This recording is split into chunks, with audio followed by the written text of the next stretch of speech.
இன்ஸ்டாவில் ஒரு மெசேஜ் நான் பார்த்தா அவர் ப்ரோ இந்த மாதிரி டிஎம் பண்ணியிருந்தாரு. ப்ரோ 4v4 ரூம் மேட்ச் ஆடலாமா ப்ரோன்ட்டு. நானும் சரி ப்ரோ ஆடலாம் ப்ரோ, நாளைக்கு ஆடலாம் ப்ரோன்னு சொல்லி மெசேஜ் பண்ணேன். அவரும் நாளைக்கு 10 மணிக்கு ஆடலாம் ப்ரோன்னாரு. சரி ஓகே ப்ரோன்னேன். யூஐடி கேட்டார். யூஐடிலாம் சென்ட் பண்ணிட்டு அப்புறமேட்டுக்கா ரூம் மேட்ச் ஆடணும். இங்கே ஒருத்தர் டெசர்ட் கீழே தலையிலே வச்சு நாக் பண்ணிட்டு இருப்பேன். அப்புறம் பார்த்தீங்கன்னா ஏறி போவேன். நம்மளை அச்சு எங்கேருந்து ஒருத்தர் அச்சு டவுன் பண்ணுருவார் ஒருத்தர்.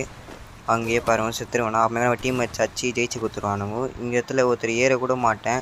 லைட்டாக கூட அதில் போட்டு கிட்டே போனோடனே ஒரு ஏறு மாதிரி தெரிஞ்சோடனையும் டப்பார்னு ஒரு அடி ஒன்று அச்சு நாக் அவுட் பண்ணிருவான் அவரை.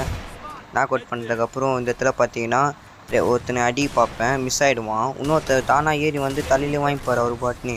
அவர் அப்படியே கில் எடுத்துகிட்டு இந்த சைடில் பார்த்தீங்கன்னா எகிரி ஒரு அடி ஒன்று அடிப்பேன், அவரும் செத்துருவார். இன்னொருத்தர் எங்கேருந்து அடிப்பானே தெரியாது, சைட்லேருந்து ஒரு ப்ளோட் ஒன்று விட்டுருவான், செத்துருவேன் நான். இந்த இடத்துல ஒருத்தர் எகிரி ஒரு தலையிலே ஒருத்தர் அடி அச்சு கில்லாம் எடுத்துருவேன். கில்லாம் எடுத்ததுக்கப்புறம் லாஸ்ட் ரவுண்டு வந்துடும். அப்புறம் நம்ம டீம் மேட்ச்சு ஜென்எக்ஸ் 1 அச்சு ஜெயிச்சு கொடுத்துருவாரு. அப்புறம் நம்ம ஐடி நேமை வந்து மாற்றிட்டோம், டிசி டெவில்.